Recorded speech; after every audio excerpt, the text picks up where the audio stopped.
Yes, hello again, and thanks for rejoining me. And as you can see, we're back here in Classic Dirt Bike HQ once again after our recent outdoor event, our first outdoor event, of course, of 2022, when we covered the Scottish Classic Motorcycle Racing Club's Round 1 meeting at Finhaven in Forfar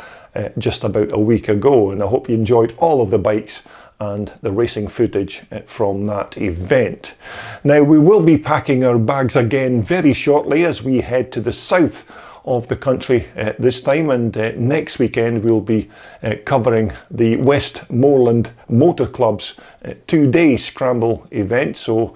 we will be showing you, of course, all of the bikes and the racing action from that event right here on my YouTube channel soon after the meeting. So make sure that you subscribe to my channel in order that you don't miss out on that 2 days of classic racing. So coming up next, we're going to take a look at a bike that was described as one of the best two-stroke motocrossers of its year, and these bikes were absolutely awesome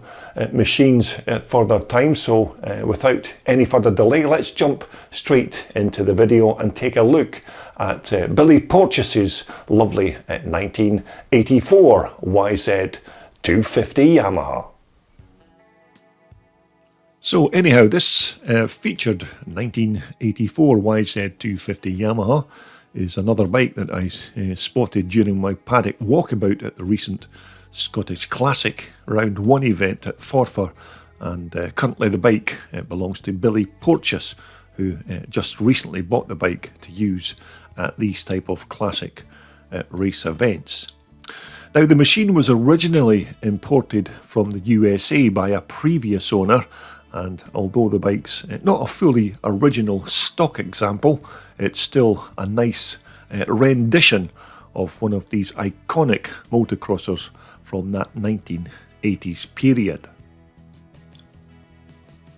Now, when Yamaha launched these new YZ250s in 1984, it wasn't just an improved version of the previous 1983 250, because this was a completely new bike and almost every component was a new and redesigned part for 1984. But these YZ250s were made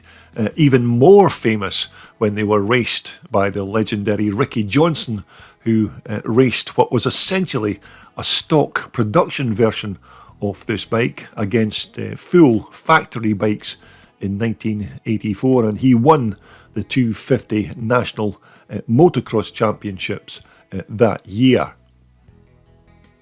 Although overall these were decent racers and extremely quick,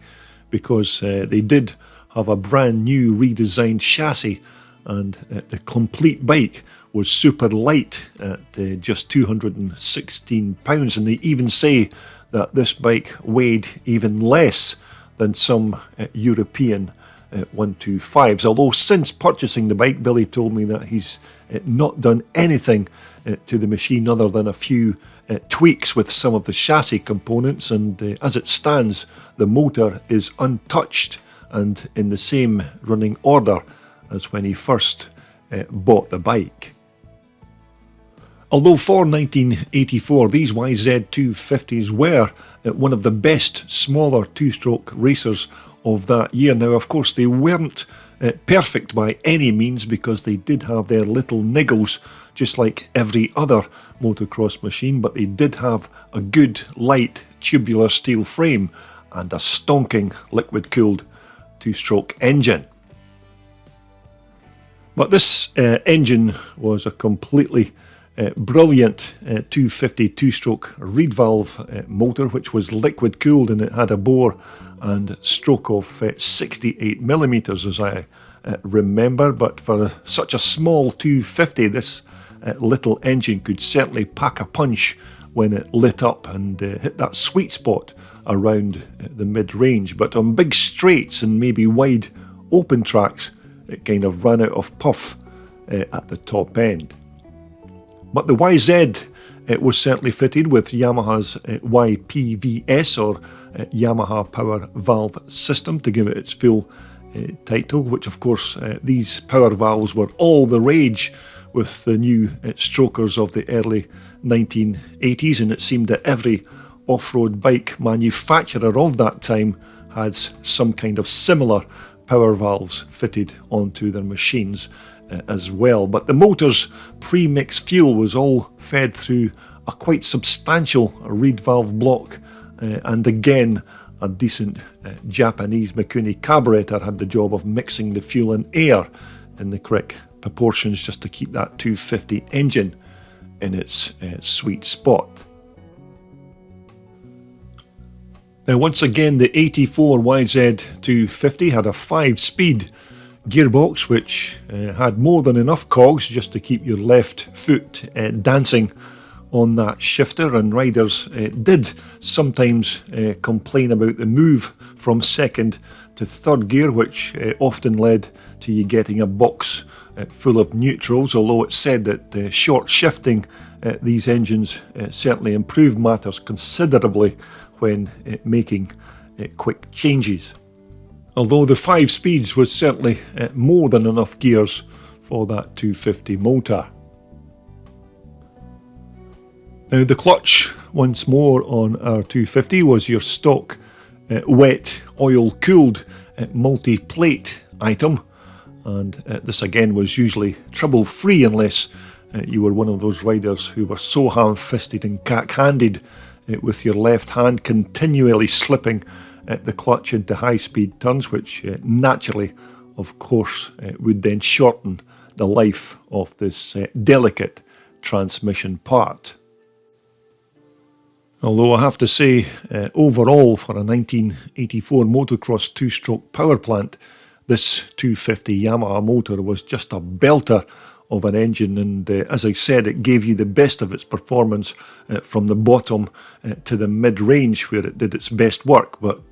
if you were looking to be Johnny Holeshot in that year, then you just had to have one of these YZ250 motors. Now, as I mentioned, Billy's YZ is not a fully stock bike, and the original exhaust expansion chambers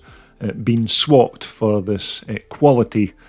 D and G replacement part, which is more or less just a straight bolt-on substitute for the original pipe, and that in turn, of course, is fitted onto what looks like a DEP or Derek Elwell alloy rear tailpipe here at the back of the bike. Now, Billy told me that when he first bought this bike, the previous owner had bolted on a set of forks from a later 1985 YZ250, which, as you know, had the newer hydraulic disc brake on the front, but Billy then immediately changed the front end back to its stock original 1984 forks with the older drum brake. Now the 84 250s, as you know, had this twin leading brake shoe set up on the front, and for their time these old school drum brakes were excellent stoppers, and some riders even commented that these were almost as good as its modern day hydraulic counterparts. But these Yamaha drums on the front and the back of this bike were fitted with Yamaha's controversial Z-spoke system, where they used a single long spoke that ran from one side of the wheel to the other, which then passed through a Z twist in the hub, which again was a bit controversial because these alloy lugs on the hub had a really bad reputation for breaking off, and as it was impractical to repair or weld them,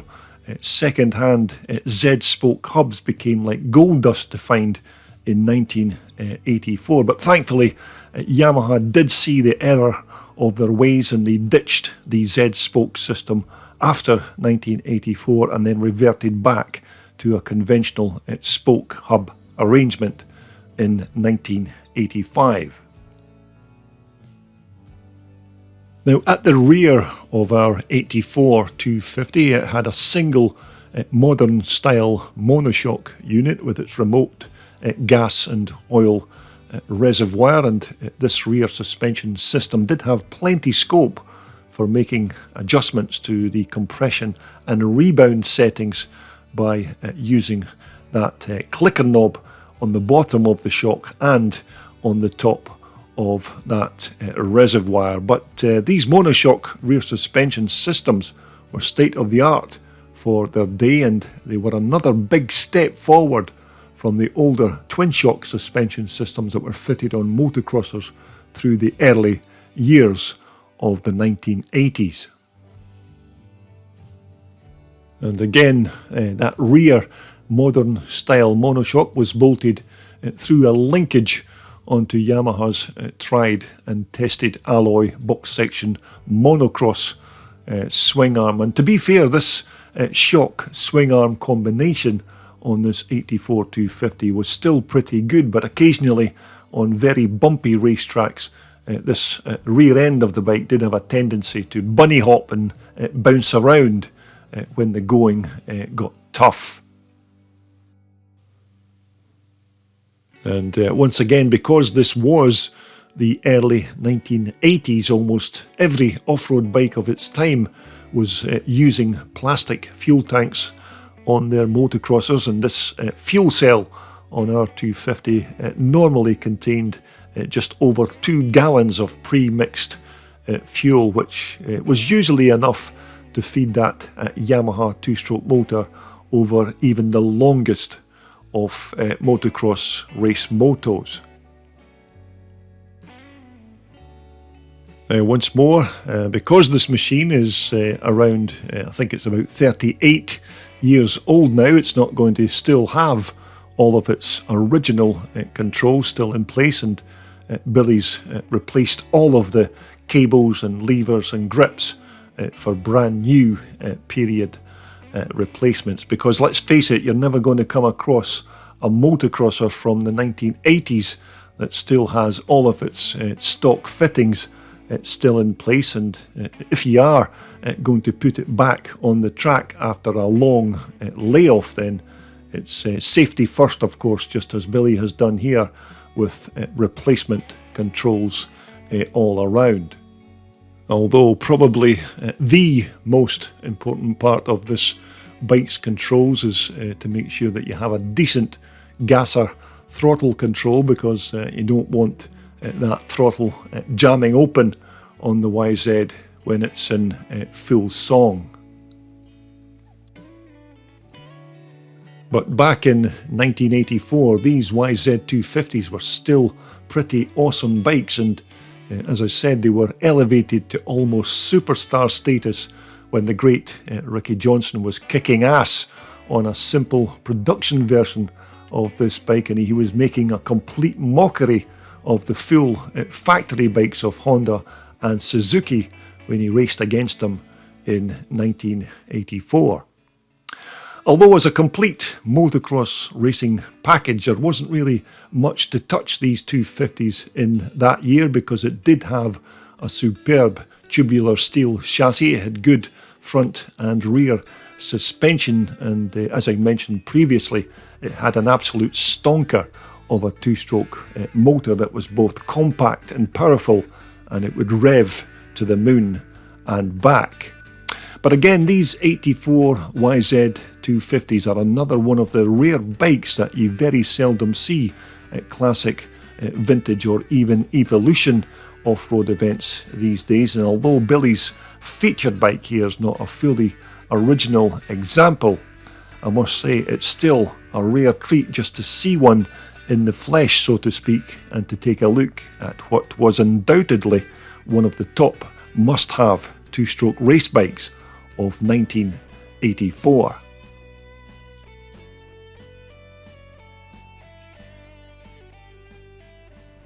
So there you have it. That's Billy Porteous's new purchase, his quite nice YZ250 Yamaha. Now, not a fully original bike, of course, from that year, but nonetheless a quite rare and a bike that you very seldom see taking part in vintage, classic and even evolution events in these modern times. So as I said, next up we'll be packing our bags once again, and we'll be heading south this time to cover that Westmoreland Motor Club's 2-day scramble event, and as usual we will have all of the bikes and all of the racing that took part over the course of the weekend posted right here on my channel soon after that race meeting. So if you haven't already subscribed to my channel, then now would be quite a good time to do that small thing in case you miss out on any future videos that I post here on my channel. But until then, of course, everybody continue to be safe and well out there riding those old vintage dirt bikes, and I hope to see you back here again very soon so we can talk about more of these vintage motocrossers right here on your #1 and favourite Classic Dirt Bike TV channel.